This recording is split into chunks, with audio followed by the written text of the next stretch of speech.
All right, think about it for a sec. That coffee cup you just finished, or maybe that Amazon box that showed up this morning. We're all making trash all day long. But have you ever really stopped to think about what happens to it after it leaves your hands?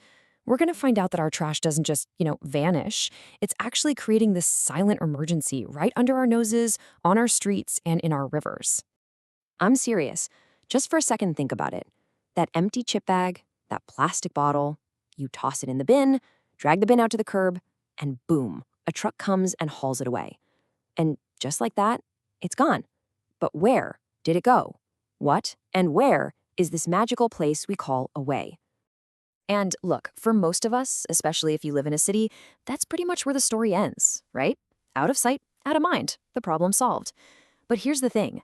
Away isn't some kind of cosmic black hole for our garbage. Nope. It's a very real place.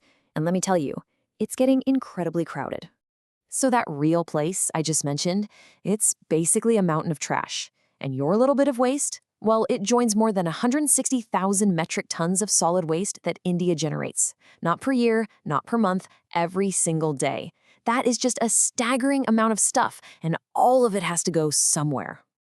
All right, so first up, let's just completely tear down this myth of away. We're going to follow the trash and see what's really going on and where it all ends up. And the impact? Wow, it's brutal. For the communities living anywhere near these massive dumping grounds, it means breathing in toxic fumes when the waste gets burned, leading to all kinds of respiratory diseases. It means their groundwater, the water they drink, gets poisoned by chemicals seeping out of the landfills. Our rivers are literally being choked with plastic.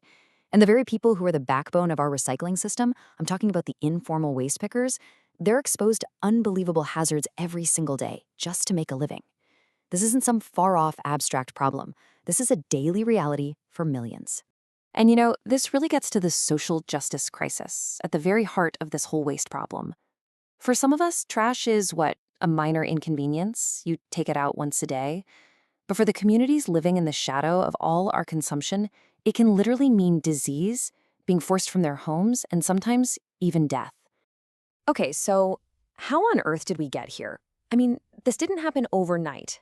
This is a crisis that's been quietly escalating for decades, almost like a generational blind spot that's been passed down from one to the next.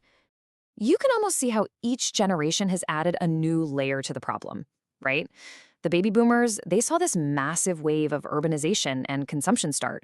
Then came the millennials, who witnessed the absolute explosion of plastic culture. It was suddenly in everything. Gen Z, we grew up with online shopping and the endless stream of packaging that comes with it. And now we have Gen Alpha, who are inheriting a planet that is literally drowning in all our garbage. So you might be thinking, with all the awareness campaigns and talk about going green, why hasn't this been solved? Well, the simple answer is that our habits, our consumption, has just completely outpaced our systems to deal with it. We have policies on paper, sure, but the enforcement is often really weak. We all say we want clean cities, but we resist taking personal responsibility. We're living these super modern 21st century lifestyles, but trying to manage the waste with outdated 20th century systems. It's not working. Okay, and this brings us to the absolute number one core of the problem. But here's the good news. It's also the key to the solution. It all comes down to a breakdown in one incredibly simple practice: segregation. Seriously, it is this simple. You've got wet waste. That's anything that can rot, basically. Food scraps, veggie peels, garden clippings. Then you've got dry waste. That's all the stuff that can be recycled: plastic, paper, metal, glass. This distinction is so crucial. See, when you keep them separate, these materials have value. But the moment we mix them together, we just create a contaminated, worthless mess. And that leads us to the single most important idea in all of waste management: segregation at source. It just means separating our waste right where we create it, in our homes, in our offices, before it even gets collected. This one action, it's the foundation for the entire system. Without it, everything else just falls apart. And here is exactly what happens when we don't do that. When waste gets mixed, all that wet stuff, the food, the liquids, it contaminates the dry stuff. That perfectly good paper or plastic you threw out, it's now soaked and gross and pretty much worthless. And as you can see from this, the result is a disaster. Only a tiny fraction of our waste actually gets recycled. And the rest, that huge 80%, it just gets dumped into an already overflowing landfill.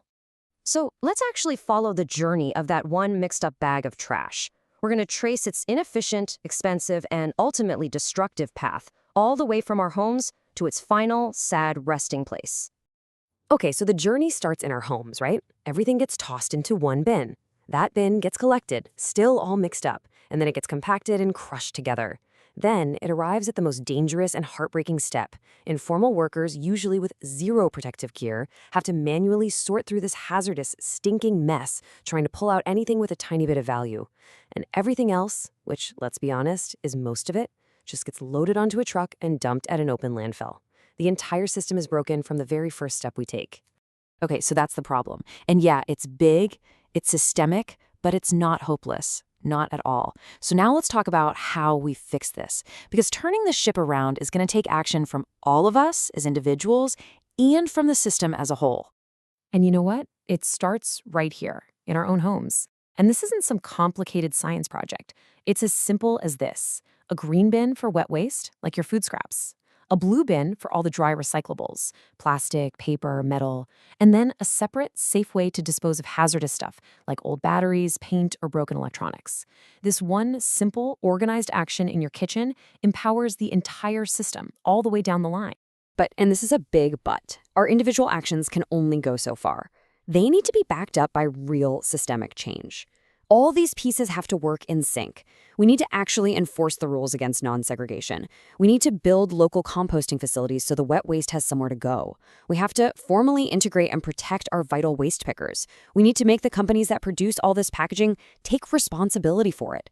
Invest in modern recycling tech. And, crucially, we have to start teaching this stuff in schools so it just becomes second nature for the next generation. When you boil it all down, this is really what it comes to. Those mountains of waste aren't just trash. They are a perfect mirror of how we live, what we buy, and maybe even what we value. This is not someone else's problem to solve. It's a reflection of all of us. So let's just kill that myth of away one last time with this simple, powerful truth. The waste we throw away never, ever truly goes away. It stays. It stays in our soil, in our water, and in our air. It becomes a permanent part of the world that we're leaving behind. Every single choice we make, what we buy, how we get rid of it, it's like a vote for the kind of future we want. Our waste is actively shaping the world of tomorrow. So the final question is pretty simple, really. What kind of future are we choosing to create?